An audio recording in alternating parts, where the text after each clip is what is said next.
Welcome to Dance Specific Talks. This podcast is made for us dancers, and our goal here is to inspire dancers from all over the world to become better, both on and off the dance floor. We want to provide you with a platform where we dancers can share and learn from each other. So let me introduce to you your host for this podcast, Teaser, and remember as always, by dancers, for dancers. What's up, party people, and welcome back to another episode of your favorite dance podcast, Dance Specific Talks, released from Be Fit Essential.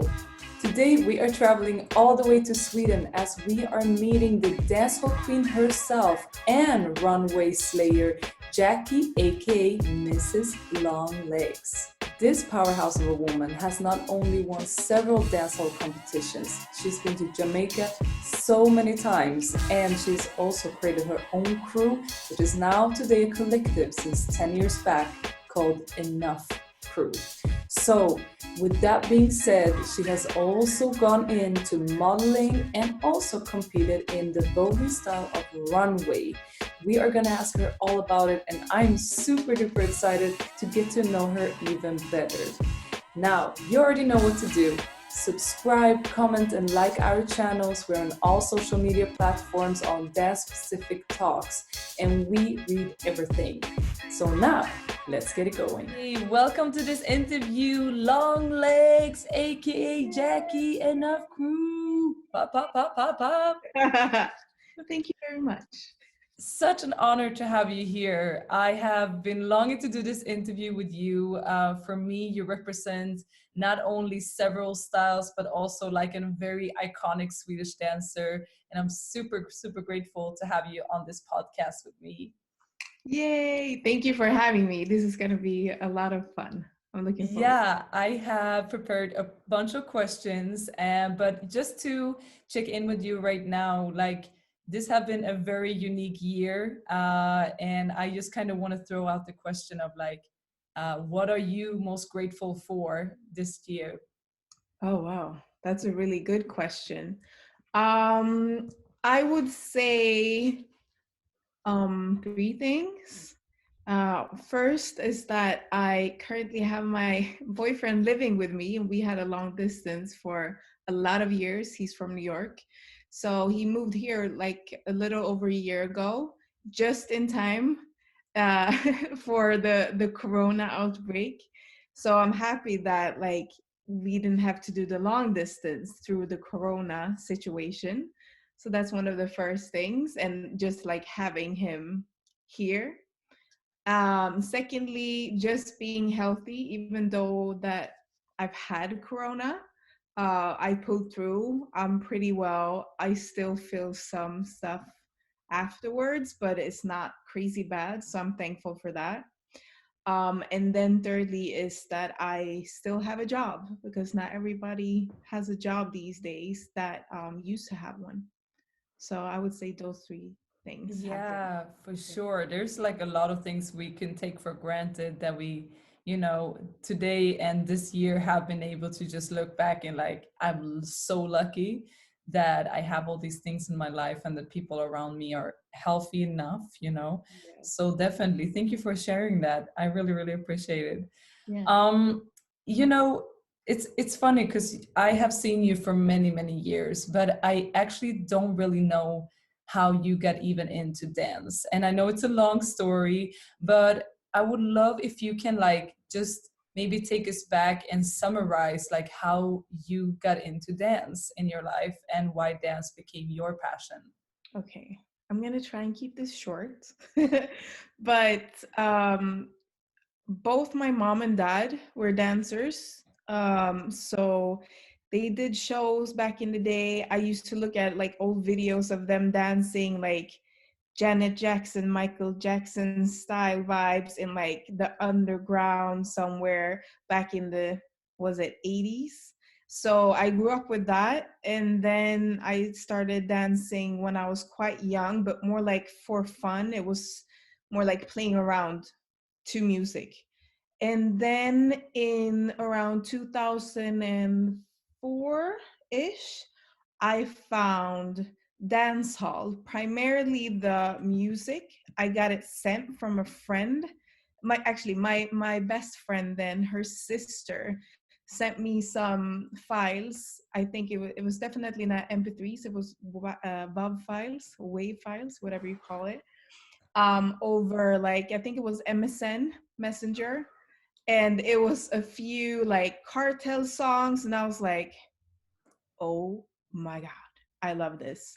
Of course, at that time, like you would hear Sean Paul, and I used to watch like MTV and all of those things. Used to dance in front of that when I was younger.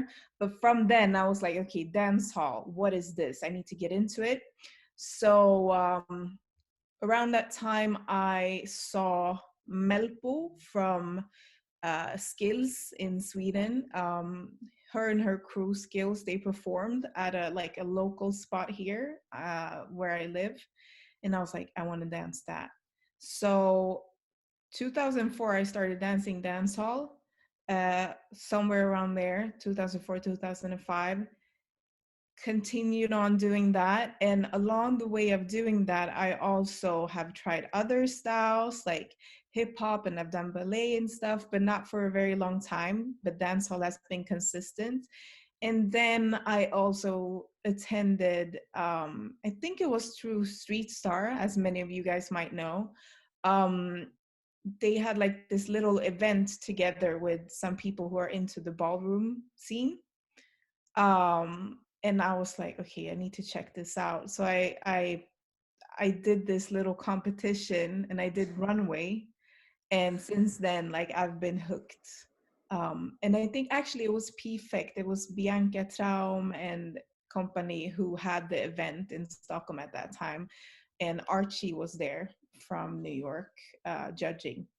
So that's the first time I did a runway competition. And since that, I was just hooked. And especially because my parents also did some modeling when I was younger, and I've been doing that on and off. And I always used to love when we did runway shows.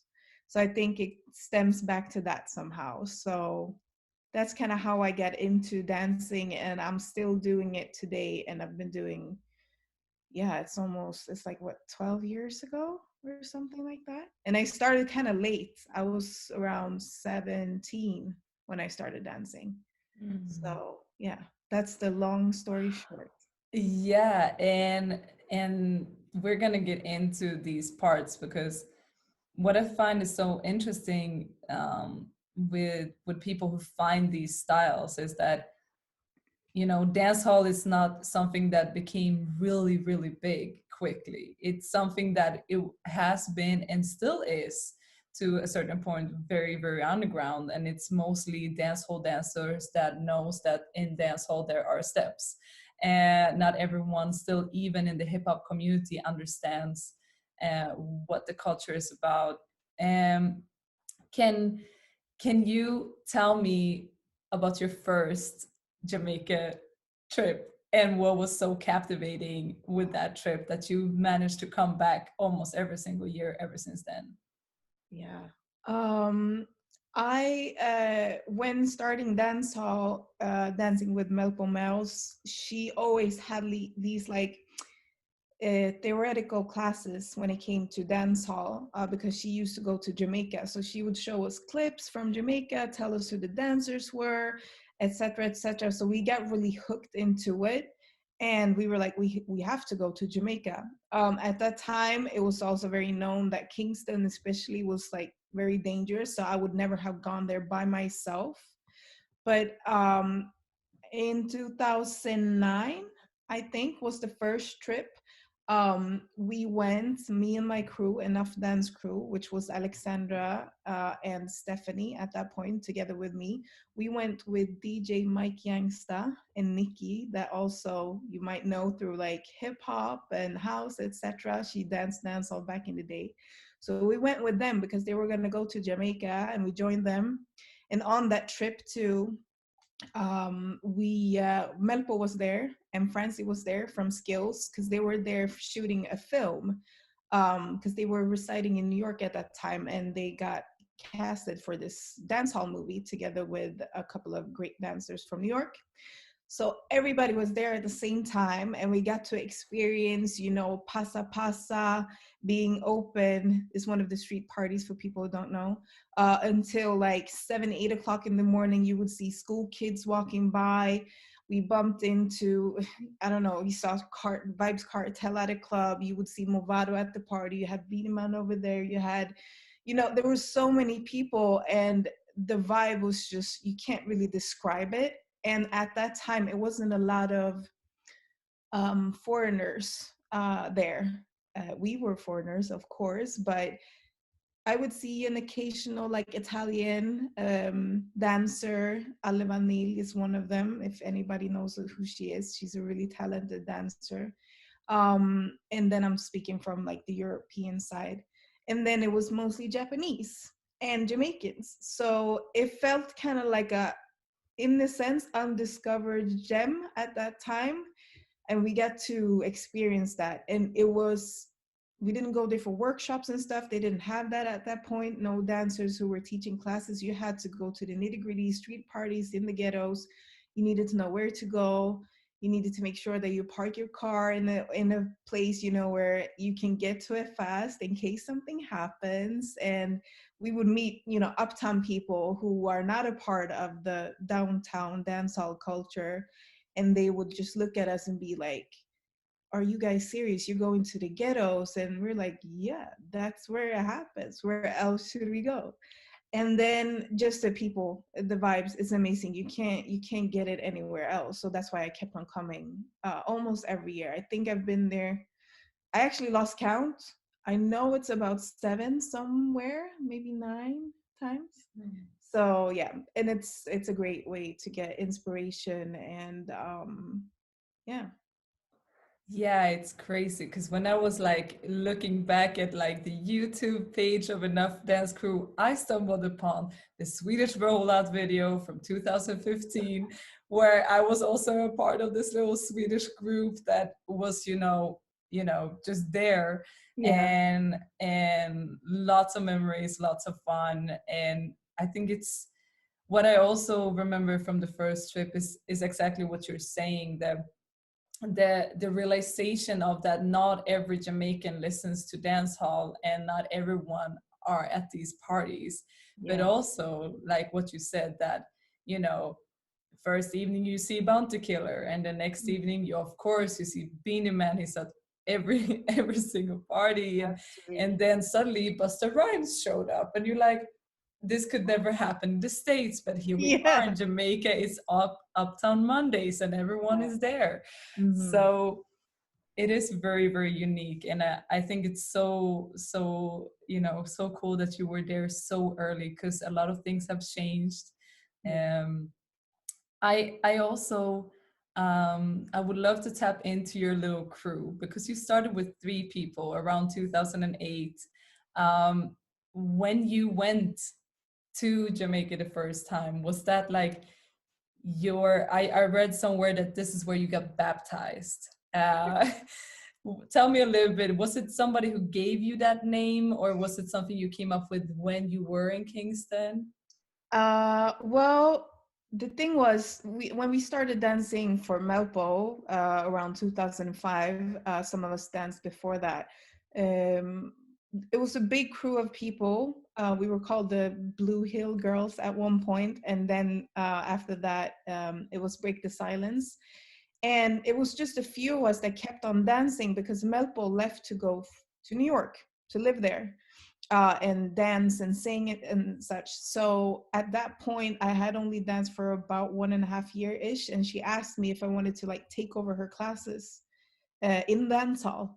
And I was like, okay, sure. I probably never would have started doing that if she wouldn't have said it. So I did that, and I did it together with Alexandra. And at that point, our old crew that Melpo was, managing, kind of like went separate ways. Some started dancing other styles and such. And when me and Alex had the classes, Stephanie, she kept on coming to the classes and hanging out, because that's what we used to do back in the day. And in that crew beforehand, we were like almost 20 people, I think. And Imenella was a part of that crew as well. So there's a lot of people who's been dancing for a long time that danced back then. And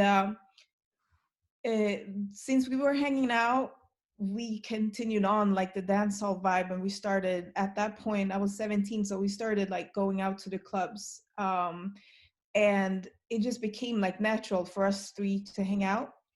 And Stephanie and Alexandra lived together around that time, and we were just chilling, having fun. And at some point, Ding Dong from Revas Clevas, if anybody knows who that is, if you're into dancehall, you definitely know. He's an artist today as well. He was coming to Sweden, to Göta I think, and we were like, oh my God, he's coming here. And that would be like the first Jamaican dancer that we would meet, because this was prior to us going to Jamaica. So we were so excited. We put together outfits so we would match and everything. And we were like, we were thinking like, should we have a crew, a name or whatever? But we never really got to it at that point, I believe. But we went out that night, had matching outfits like they do in Jamaica, or like they used to do at least. And we were talking about getting this name, and I remember scrolling through my iTunes list, and the title of Shares Strong Enough came up, and I was like, enough, maybe that could be something. And I told Alex and Steph, and they hated it. They were like, what? That doesn't make sense. But eventually, like, we were like, okay, let's stick with it, or let's try it out, kind of. And I think when we went to Jamaica, that's when we were like, okay, yeah, we're going to stick with this. And it became something for us where, like, we're enough. The dance style that we do is enough. You don't have to know 50 other styles, because dancehall at that time was also not as respected maybe as it is today, in a sense where they thought that you would only do like dancehall queen things or twerk and stuff like that. And for us, we came from a school, Melpo, which was like, you need to be hardcore, you should be able to dance like all the guys, just as hard. And of course we did female stuff, but that was not the focus. So we really, like, with Melpo, was working hard to get dancehall recognized as like a serious style, a serious street style, if you will.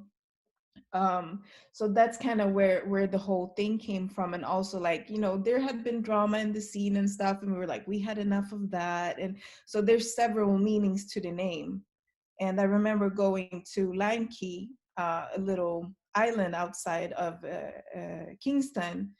And when we were there, we wrote enough in the sand, and we took a photo of it. And that's the one we started like using in our then social media, which was like a blog that we still have online somewhere, etc. So that's how the name came about, and why I would use the like, we got baptized over there, because as soon as we landed there too, they didn't really understand that we were dancers, but throughout the years they started like seeing us dance a little bit, because we really wanted to, respect the culture. We didn't go there to like, oh, look at us and dance. We would like stand in corners and watch the dancers and like drool, because it was so good.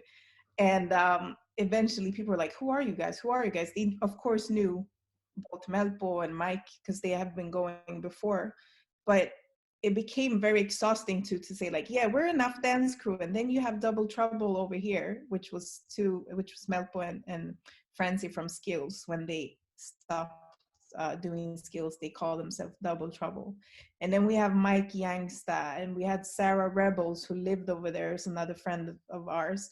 So it was so many Swedish people joining together, and we were like, this is confusing to explain to people. So we started calling us the Swedish family when we went to Jamaica. And so I would say that Enough Dance Crew has always been a part of the Swedish family too. And it was an easy way for us to like introduce ourselves into the culture type thing. So we got baptized twice in Jamaica. I think that's beautiful. And I remember seeing your logo everywhere. Like, you guys were very good at having all the time your caps and your t-shirts, and it's just been like a very clear logo especially within the Swedish dancehall community, that is just like enough is shown a lot. So very well used of this word enough. Which also later, of course, is like now Enough Productions, and you have a lot of different things going on. So yeah, big up your damn self for picking up a good name. Thank you. Thank you very much. And you guys have been on a roll for over 10 years. Hmm. 10 years. Like it's very hard to keep a crew going for that long. What would you say have been some of the most challenging parts of keeping a long successful crew? The challenge has been, well, it's been so many people to like get everybody to want to go towards the same thing. It started out with three of us. And the best thing we actually did, which I surprisingly enough was kind of opposed to in the beginning, was to bring on more people that at the time was dancing with us, like our students. So um, once we did that, we went from 3 people to 12. And I think from there on, it's just been like a natural kind of like I've been doing a lot of things and, I did workshops overseas and stuff like that. And at some point I was like, oh, okay, like I don't know how long like I'm gonna feel like, oh, this is fun or whatever. And here comes JoJo along and she like just does her thing. And now we have Linda doing her thing. And like me, Steph, and Alex were doing our thing before. So it's really nice to see like today we might not be as active as a full crew, like performing and stuff. But since we have this friendship and understanding in the foundation of the crew, I think that's what has kept us going. And I feel like our communication has gotten like a lot better, because I would say that was one of the biggest challenges, like making sure that everybody feels like it's fun to do it, and just having everybody join in along on the path. Because the thing is too that most of us have our 9 to 5 jobs and we dance. There's only a few of us who only dance. So as we've gotten older, like when we started dancing, most of us were, maybe in school, we had more of that free time or whatever. Now, like 2 of us have like 2 kids. People are working full-time job, they have somebody they live with, life as a whole hits you. So just like, I guess that has been a challenge to like make sure that you keep going. But on the opposite side of that, I feel like that's the thing that I can't explain it, but it's also like not the challenge, because we help each other keep on going in a sense. Yeah.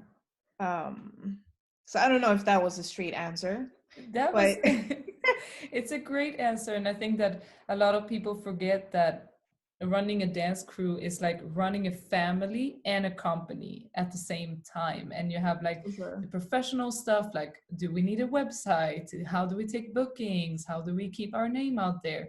And at the Yeah, same time, you have people that have periods of their lives where they don't feel like dancing, yeah, and maybe you're going in and out and can't really dedicate. So it's hard work. It's not as simple as it might seem like from the outside looking in. Um, definitely. And I when think it's been uh, some of it has come natural too. Some of us are more like, we'll be pushy, and like I've always found it nice to like, okay, yeah, let's print this or let's do a website or whatever. And then somebody else is like, oh, okay, let's go over here. And like we have 2 of our members now who studied film production, and they started like shooting. So now they have tons of stuff to do, because all of these dancers want their videos done. So under enough production, it's not only enough dance crew and like the dance crews that we had, it's also enough visuals now. So everybody's like working on their own goals at the same time, which is really cool. it's so cool. I think that that also is a way to survive. You have to adapt, you have to branch out and maybe do new things in order to fuel, the inspiration and motivation. When you look back at all these years, do you have like one certain moment where like I couldn't be more proud of us as a crew? Oh, wow. We've done so much, so it's really hard to say. It's been like different things. I feel like on there's like certain things on an individual level, and then there's certain things as a crew. um but I think one of the high points, well, I love that we did a 10-year anniversary show. It was a lot of fun. That's the last thing we did together, all of us, like on a stage, which was cool. But just like, I don't know, we've opened up for so many like Jamaican artists here in Sweden. We've been in like music videos when we've gone over to Jamaica. Um, there's doing like just getting bookings and doing workshops overseas for some of us, I think is pretty amazing. And I think also, I would say something that I'm the proudest of is always giving like, I feel like we've done it right in a sense where we always come back to the source. We're always trying to, show where it all comes from. Having respect for the culture, trying to listen to how they feel about things and not just like, you know, yay, cultural appropriation. Like, I would say um, that's one of the high points. And also like sticking together, because I know I can trust everybody in the crew 110%. Like we stay out of, back in the day when everybody was younger, like it would be drama, but we would like kind of keep out of most of it. Those things has really been something I'm super proud of. Yeah.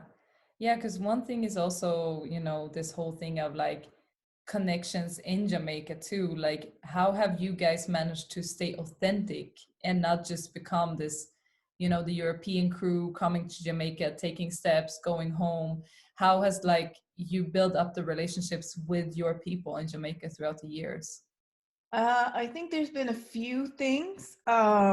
First of knowing why you really go there. Like we've gone there for dance hall, like and really like loving and respecting the culture. So it was never a thing where it's like, oh, we're gonna take this and run with it. Not, no, no, no, no.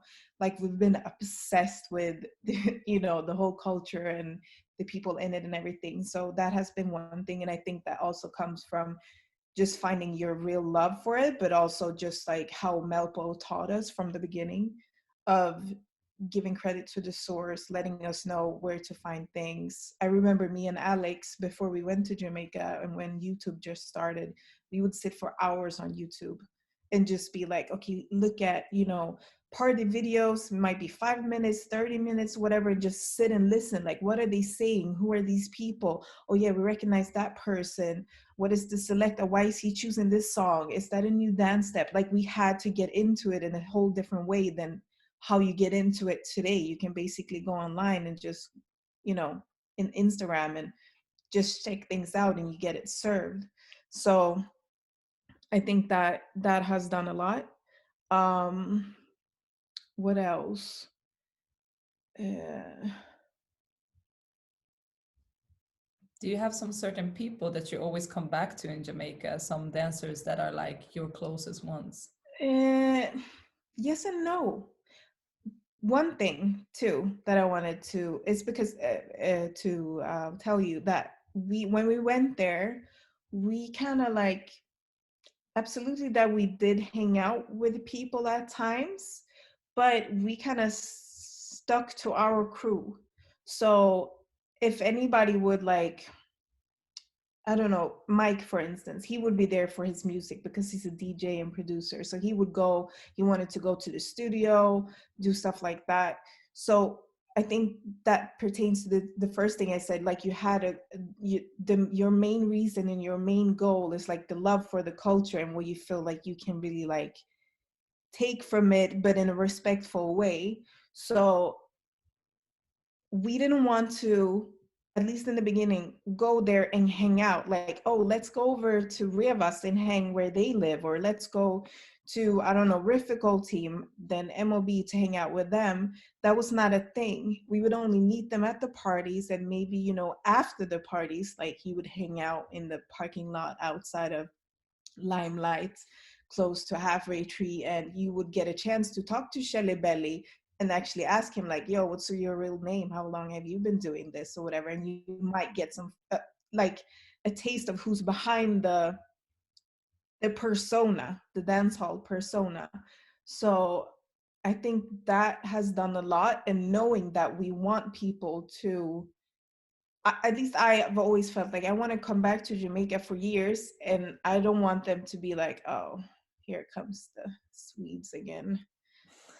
You know, I wanted them to be like, yo, a long time, like I haven't seen you. And it doesn't have to be, you know, like, oh, you're female and I'm a guy looking for a visa and I want to talk to you. Like that was never a, you know, I never went there to go and like meet people in that sense. It was always like the culture, the music, and I think they got that energy from us too, which has also resulted in the fact that, and we also that we've gone there so many times and we really paid attention to the culture. Like we wouldn't just go into the middle of a street party, take up all these space. Like we would stay in, you know, in the back.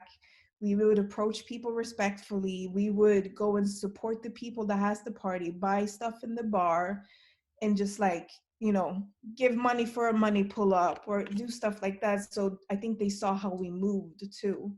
And it's been important because it's like, I want them to think that we're cool too. Like we think they're cool in a sense. Yeah. And if you would meet like a new group of people in Sweden, for example, that would like to start a dancehall crew, what is some of the best advice you would give them? The first thing I would ask is probably like, why do you want to start a crew first off? I would be like, you should really think that through. And why dancehall? And if they would be, you know, like, if I notice that they're really genuine about it, or even so, if they don't even know, I think I try to give them the ins of where to look and read and who to talk to and maybe how to take in that information. When we started out, the information stream was like this, you know, it's talking to people. Social media wasn't a thing, you know, so you had to go to Jamaica, and now it's like this. And I see it as kind of how I see it with my students when I teach. I usually say like, I'll give you the key to, you know, you can find this here, you can, you know, remember this name, blah, blah, blah, but you actually have to put the key in the lock and turn it and open the door, and then you actually have to walk through the door. So I'm not going to do that for you. So, and I would definitely urge them to get into it, but not because it's like a hype thing, because it was at some point it was really a hype thing to get into dancehall, maybe how it is with Afrobeat today and like certain Afro styles and stuff. Yeah, for Do it for sure. the right reasons, I guess. Yeah.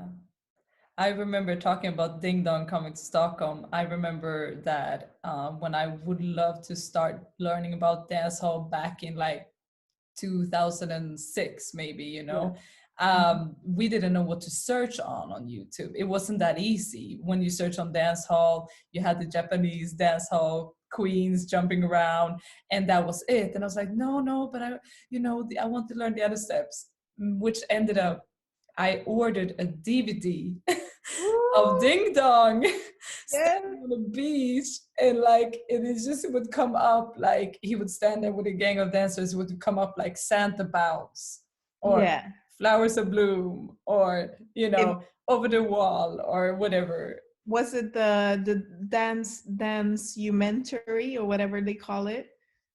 I can't even remember the name. I remember I ordered different DVDs. One was How Fi Dance Dancehall. I love it. And then they actually talked, but the one with Ding Dong, you know, it was like it was such a classic DVD of like he was standing on the beach. He was like having this beach background, and I thought just Jamaica was a beach. Like that was what I thought. Got That's it. what I Yeah, saw. I definitely, I've seen that one, and it's definitely been on like, we kind of took what Melpo did with having like always one class each semester of talking about the history of dancehall or certain subjects around it. We're actually going to do one just a week away.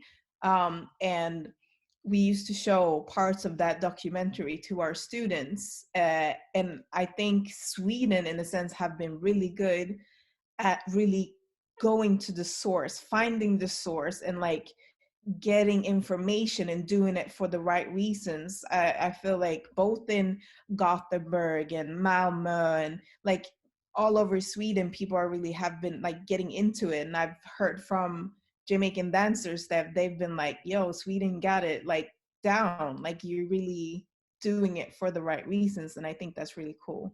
How do you feel Um, about that? Have you noticed yeah, that? yeah, I always felt that even I mean my first trip was in 2014, and I think that there wasn't like a million different crews back then, but it was definitely I always felt respected that we came from Sweden, and I knew that I have to pay my respect to Nina Miskovsky from Gothenburg, Oh yeah, no, for very early from the West Coast going, and Melpo, of course, and like there was already Swedish people who had been there and done the groundwork of even them knowing where Sweden, that was a country and that people cared for it. yeah, So for always sure. pay, yeah, always paying the respect forward. And I also remember the earliest competitions of Streetstar when dancehall became a category, seeing you and enough crew always representing, definitely a big part of also growing the Swedish dancehall community. Yeah, for sure. And I definitely think like the groundwork that people were doing from the get-go and realizing like, oh, I need to dig deeper has also like benefited the culture in a sense because you got people who are really hardcore. And also like I would call some of us the dance hall police because we would like call dance schools and be like, you guys say you have dance hall, but who's the teacher and like what's going on there? And like we would take it to the extremes. And I really respect like Streetstar for also when they were like, oh shit, we need to have dance hall, they would contact the people that they know, who are into dancehall and say like, hey, we want judges, who should we pick, what should we think about, we need a DJ. And that's one thing too that has played a big part for Sweden when it comes to dancehall culture. uh it's the DJs that we have. Yeah. They're also so into it. Pato, Mike, Hassan, like they really know how to play and they know how to play for dancers. So that's a luxury that we can't forget about that really has contributed so much. For Um, sure. And the yeah, difference between a DJ who play dance hall just for the masses in the club and they play dance hall for dance hall dancers, they need to actually be going to Jamaica and play in Jamaica in order to understand, what steps are we listening to, and how can we cater the dance hall dancers in the scene in Sweden. So yeah, it's definitely. And as you know, there's like, the even the whole setup of like battling, that was not a thing in the scene from the beginning. They would clash like one on one in the streets and stuff like that, but the whole setup of like we have a team here and judges, or a freestyler and a freestyler, like that's also new. So I think from the other side, I think we've impacted, and when I say we, I'm saying the Europeans, the Russians, like also going to Jamaica and also starting bringing them to our countries and having them doing workshops and all of that. Like it's become just on a whole different level than it was from the beginning, which is also amazing. And even now in like COVID times, you can attend so many online workshops. So it's just become something else. And it's amazing to have been a part of it. And like, I feel like the people who really into it, they're still going to try and make it to Jamaica regardless. And I think that is one of the keys to really get what it's about. But once you are there, you also need to be able to observe, because most people will go there just to be like, yeah, I went to Jamaica, now I can teach, and now I can do this. Like, no, you need to observe the culture. You need to understand the, the unwritten rules of how things work. And of course, things are going to change, but just to be like really aware of that there's more to it. I know that there's a lot that I don't know about Yeah. it, and I'm still trying to learn. And to stay humble and just to stay, a student, because it's not ours, and we just kind Yeah, of have to keep learning. Yeah. for sure. Before we go back into this episode, I want to take the time to shout out this episode's sponsors, Be Fit Essential. I have been working with Be Fit Essential's Dancers Bootcamp online program for a while now, and I know from first-hand experience that it works. So what is Be Fit Essential except worldwide coaching individually one by one? Well, it's also Dancers Bootcamp Online. Now, listen up to this. Dancers Bootcamp Online is the #1 world platform for us dancers who want to train dance specific with easy follow-along videos. Not only do you have tons of workout videos inside Dancers Bootcamp Online, but you also become a part of this global movement and community with like-minded dancers whose goal is to become better each and every day. Not only do you have weekly updated schedules for the ones who want help to build their own workout routine, you also have 2 full 30-day challenges with dance-specific workouts only. Then you have different sections focused on different parts of the body. Let me tell you some examples. You have the abdominal section, Bachata booty section, nutrition guidance, dancer's mastermind if you really want to get into master your own mind, and also stretching for dancers, flexibility, knee rehab for dancers, and kettlebell flow for dancers. On top of all this, you also have weekly webinars and live workouts with Coach Sebastian, and you get a free coaching call with the team whenever you feel like you need it. Listen, I would never promote this if I hadn't tried it myself. I tell you, throughout Corona, this has been a lifesaver for me as a dancer when I couldn't go to classes or anything else. And I truly support the dance-specific training that Sebastian and the team of Be Fit Essential are doing. So if this sounds good to you, it's getting even better because we have our own promo code. When you are writing in a live story in one word, ALIVE story in one word, you now get 25% discount on the monthly membership as long as you stay. You can cancel whenever you want and there's no startup fee or hidden costs. So if you have any other questions about training or nutrition, never hesitate to reach out to Sebastian at his social media for personal guidance. By dancers, for dancers. Yeah. It's like, we could deep dive in this even more, but I also, really want to ask you about your second style. I remember seeing you 2013 walking down the runway for the first time, getting baptized again into Miss Long Legs. Yeah. And that was, correct me if I'm wrong, it was your first runway competition. Yeah, was it? Yeah, maybe it was 13. Yeah. You're referring to when I was wearing the disc on the golden your thing. head. Yeah. It was like prior to that, like I said, I had done the mini competition at this little event that we had in Stockholm, and it was just for fun, but I loved it. So this was the first like ballroom kind of event. The thing was too is like when you're into it now, you understand that Streetstar was showcasing something from the culture. It wasn't the real deal in the culture, but they still brought the right people in. And I was like, oh, Runway, like, okay, let's try it. And I went to the event. I had no idea how this works. I don't even know how I even got the idea, like, oh yeah, I should do it. I think it just came from I've always loved the runway since I was little, and I can walk in heels. Let's go.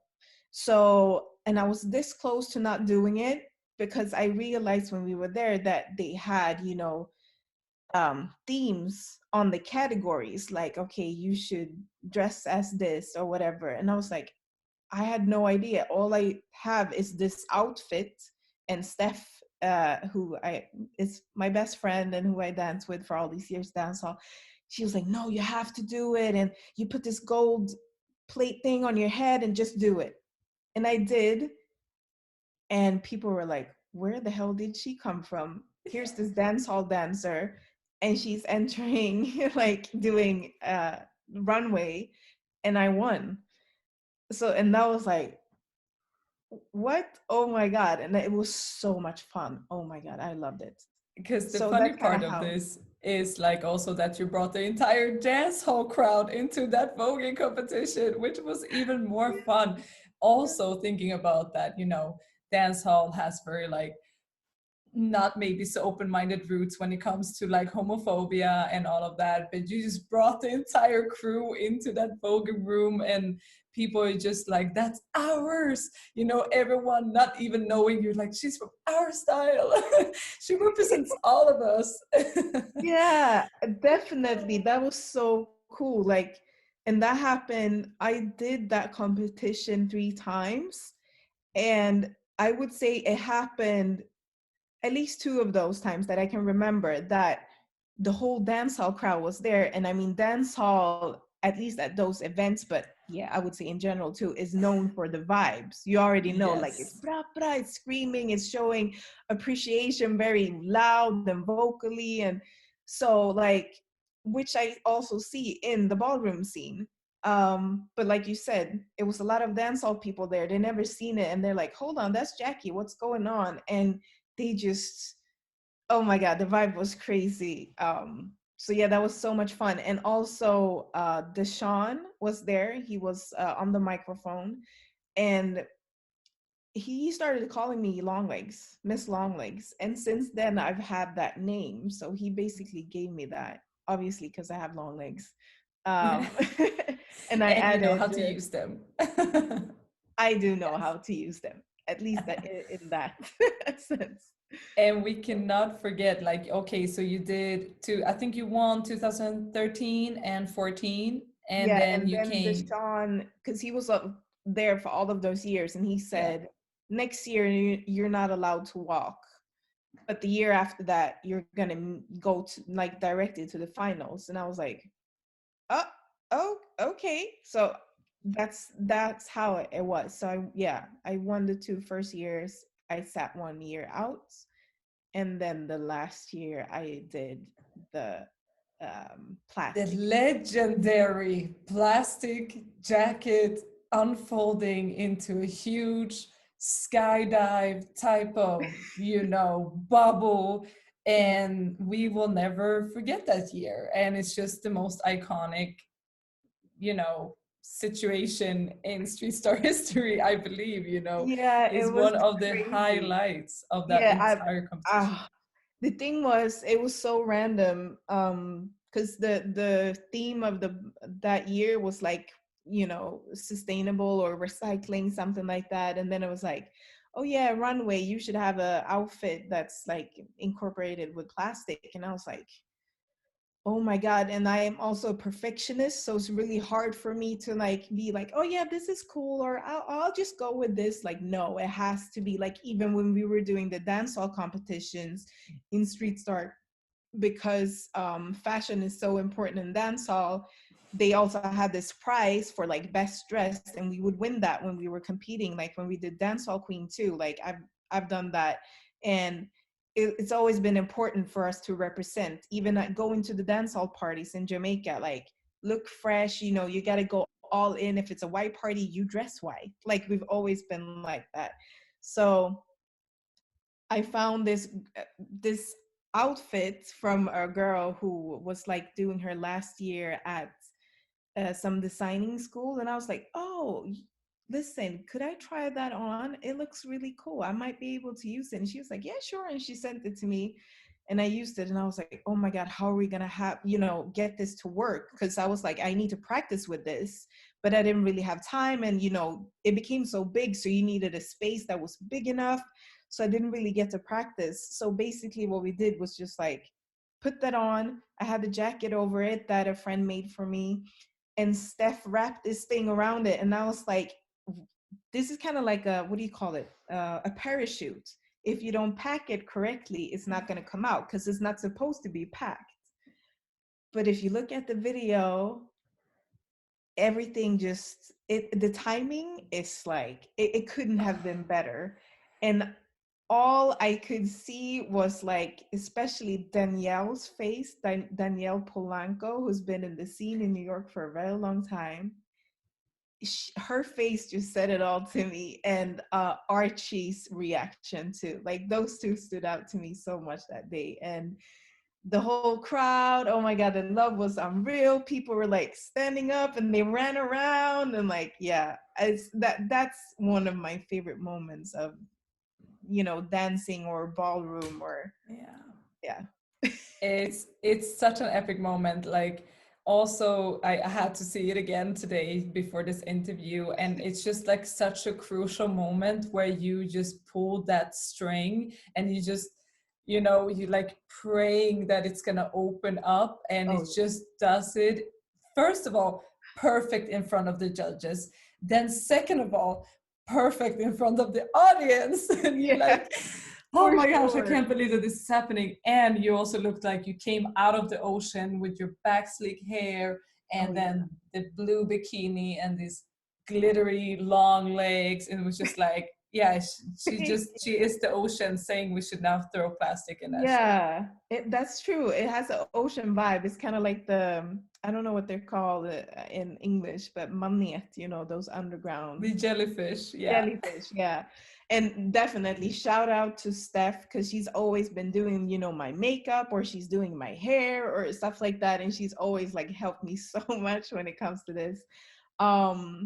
But that's where kind of like the journey of ballroom started. And since I started doing the stuff at Streetstar, I would only do it there. Of course, I started looking in a little bit to it more because people would approach me and be like, oh, you want to be a part of our house? And I was like, a house? What is that? So I had to like read up on it. But I never felt like I wanted to be a part of a house, because I felt like I'm doing this just for fun. And it's a great way of expressing yourself, especially in Sweden. If you know anything about Sweden, it's all about jantelagen, which is don't stand out too much. Everything should be just enough. And ballroom is the total opposite. Dancehall as well. And it's like Miss Long Legs, she's just this alter ego, and I get to be over the top and extra. And I didn't feel like I could invest too much in the culture as I did with dancehall. So I actually wasn't a part of a house for a very long time. And then, long story short, Miss Kilani, or Kevin, who is a part of the House of Revlon, used to dance dancehall for me back in the day.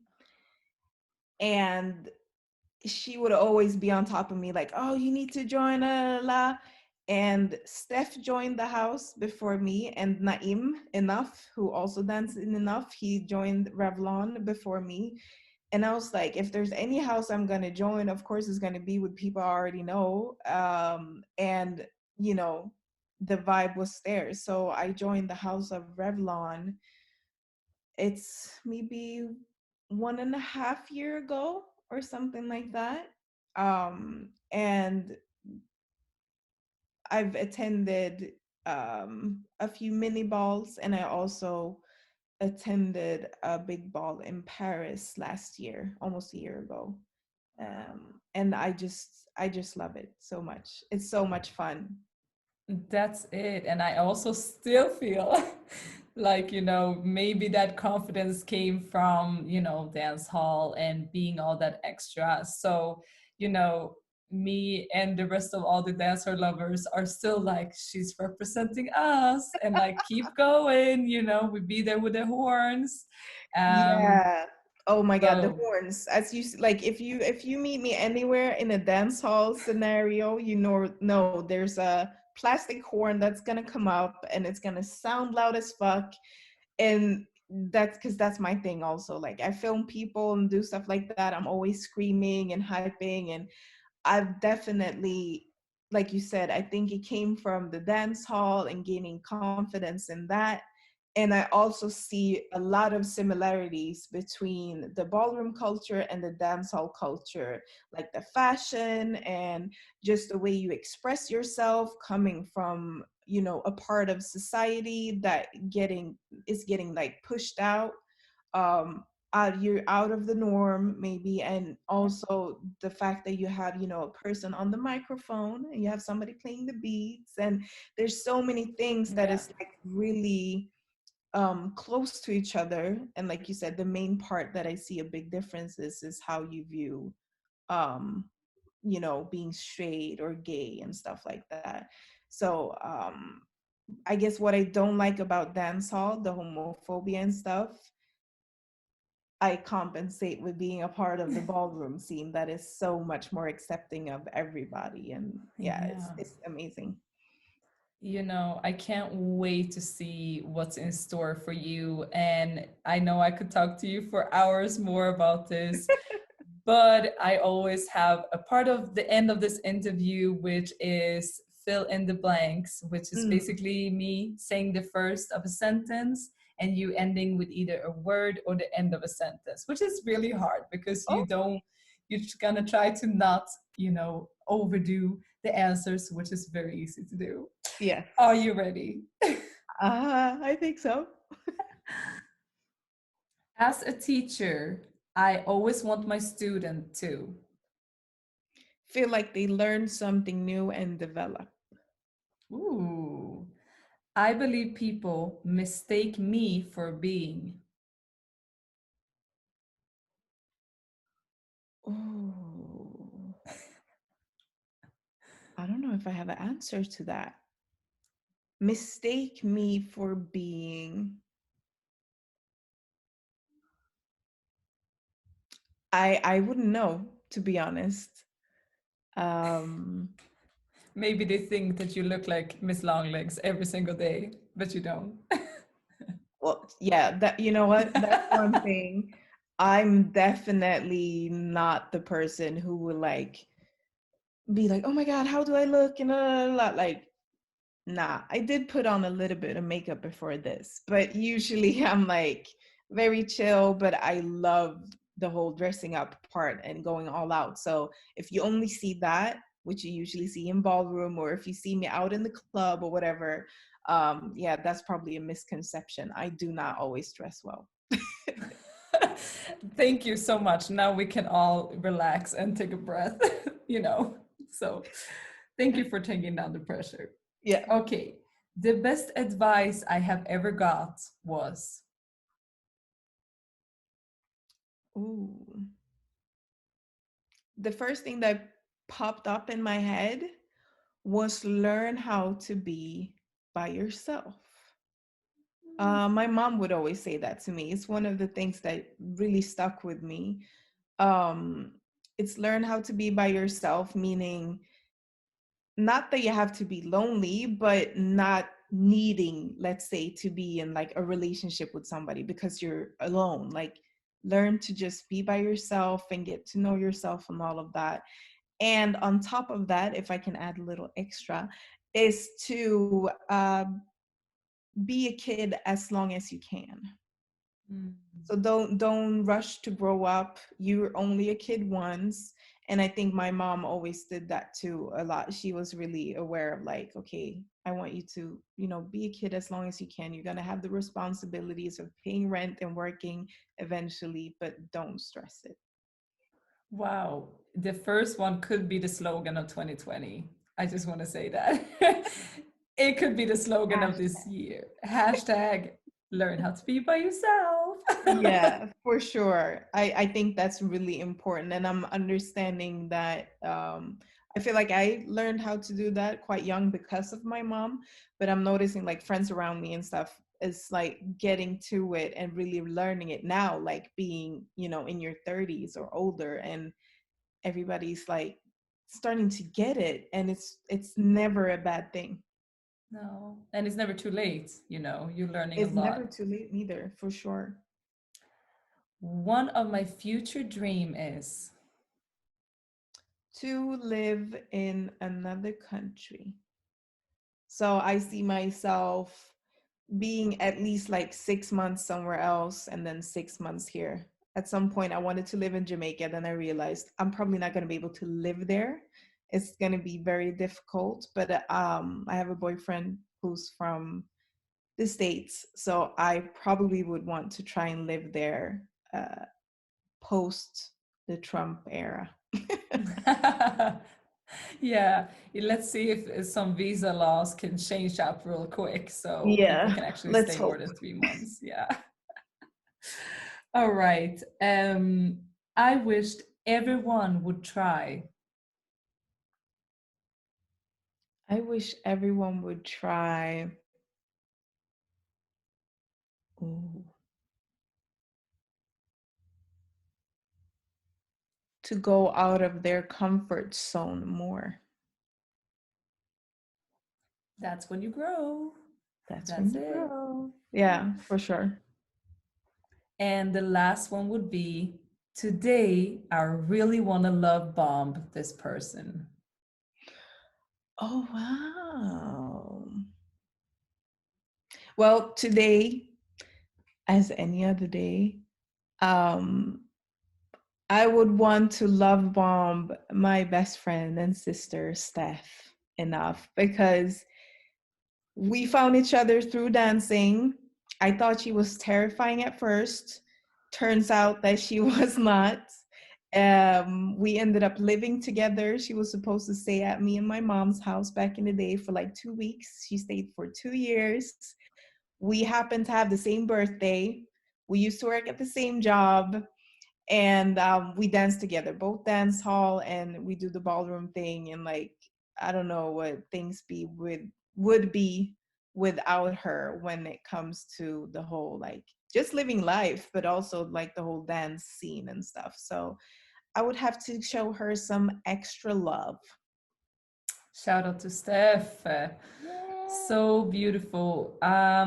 I want to say thank you so much for taking out your time. I always leave the mic to my guest and just like, where can these listeners find you? Where should we click follow? What's something we should look out for? The mic is yours. Okay. Well, first off, you can go and follow my dance crew on Instagram, Enough Dance Crew, one word. And we also have a website, www.enoughproductions.com. And there you can read about our weekly dance classes and stuff. And of course, my own Instagram, which is JacQueline Enough. Um, that's where I post some of the stuff that I do. Uh, and if you're really, you know, if you really want to look into the dancehall part of what we do, then search the hashtag Enough Productions. And if you want to go into what I do in the ballroom scene, you can go to the hashtag Queline Miss Long Legs, which is you take away the J and the A and the C in JacQueline. That's Queline. So Queline Miss Long Legs. I think that's it. Love it, love it, love it. And that's definitely where we're gonna link everything down low in the description. And until next time, Jackie, thank you so much. I can't wait to follow you in the future, and I hope to see you very soon again. Thank you so much. I just want to say that I'm super happy that we got to do this. I would definitely come back and do it again and make it more of a conversation. I would love to hear more from you because I feel like I've seen you throughout the years in like different areas of dancing. It's not just one style, and you're living in Sweden and then you're not. And it's like, it's always fun to like have a a conversation. So Definitely. And if you're ever in Amsterdam, where I currently live, shout, just holla. You're always welcome. We always have you an gotta extra teach room. me some of those moves. Oh, yeah. Come and learn some kizomba, man. We're going to put in some dancehall into it. Thank you so much. Don't forget to click subscribe, comment below, and give us a rating or review. We have a Facebook page, YouTube page, and we are on Spotify, Google Podcasts, iTunes, and all the other podcast platforms. We also have an Instagram, so don't forget to tag us in your favorite episode and share it with the world, because we read all of it.